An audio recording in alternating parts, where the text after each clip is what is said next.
Hi అండి. ఏంటి ఆకు చూపిస్తుంది అనుకుంటున్నారా?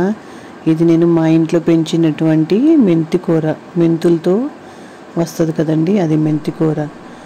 ఈరోజు మెంతి కూర పప్పు చేశానండి.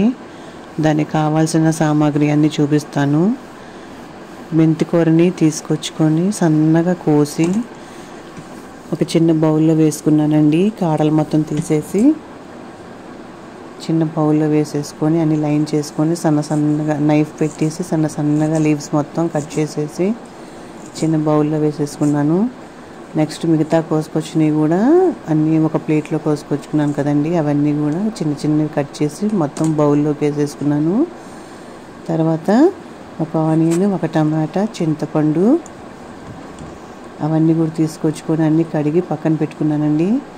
ఇంకా కందిపప్పు అండి, మనకి ఎంతమంది ఉన్నామో ఐడియా చూసుకొని గ్లాసున్నర అట్లా వేసుకొని 2 times కడిగి కందిపప్పులు వెసురు పోసుకుంటున్నానండి. ఇంకా కుక్కర్లోకి రెడీ చేసుకోవాలి కదా, అన్నీ రెడీ చేసుకుంటున్నాను. కందిపప్పులో 1 glassకి 2 glasses వాటర్ పోస్తాము.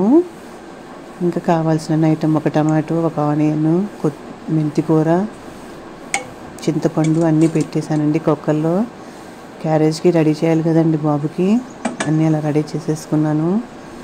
ఇంకా కుక్కర్ ఆన్ చేయడానికి రెడీ అవుతున్నాను. 3 whistles రాగానే కుక్కర్ని ఆఫ్ చేసుకోవాలని చెప్పి చూపిస్తున్నానండి. 3 ఏంటా అనుకునేరు, 3 whistles రావాలని చూపిస్తున్నాను.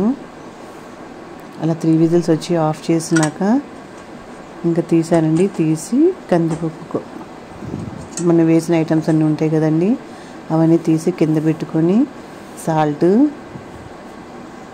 పసుపు 2 వేసి మెత్తగా గరిటె పెట్టి మెత్తగా స్మాష్ చేసుకున్నానండి.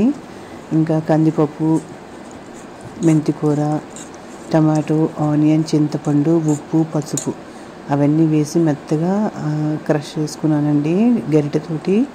తర్వాత కారం అండి, రుచికి సరిపడ కారము, రుచికి సరిపడ ఉప్పు వేసుకోకపోతే ఈ మెంతికూర పప్పు అనేది అస్సలు బాగోదండి. నేను చేసినటువంటి మెంతికూర పప్పు చాలా రుచిగా వచ్చింది ఈరోజు. ఇంకా తాలింపు అంటే పోపు దినుసులు రెడీ చేసుకున్నాను. బాండీ పెట్టేసి బాండీలో ఆయిల్ వేసేసి బాండీ కింద ముట్టించేసి ఎండుమిర్చి, తాలింపు దినుసులు, ఎల్లిపాయల్ని గుండ్రాయి పెట్టి గుద్దానండి. అప్పుడు కొంచెం మెత్తగా అవుతాయి, బాగుంటుందండి. అలానే గుండ్రాయి పెట్టి దంచి వేసుకోవాలి, చాలా బాగుంటుందండి పప్పు కూరలోకి. ఇంకా లాస్ట్లో మీకు తెలిసిందేగా కర్రీ లీవ్స్, కరివేపాకు వేసిన ముట్టిని పొయ్యి కట్ చేయాలండి. ఇంకా తర్వాత ఆ గిన్నెలోకి ట్రాన్స్ఫర్ చేసేసానండి తాలింపు మొత్తాన్ని. చేసినాక ఒక 3 నిమిషాల పాటు మళ్ళీ ఆ పప్పు కూర గిన్నె కింద మనం కొంచెంసేపు వేడి చేయాలండి, ఒక 3 నిమిషాలు. అప్పుడు పప్పు కూర అనేది స్మెల్ రాకుండా ఉంటుందండి ఈవినింగ్ టైం దాకా. ఇంకా అలా అన్నీ వేసి చూపిస్తున్నాను చూడండి.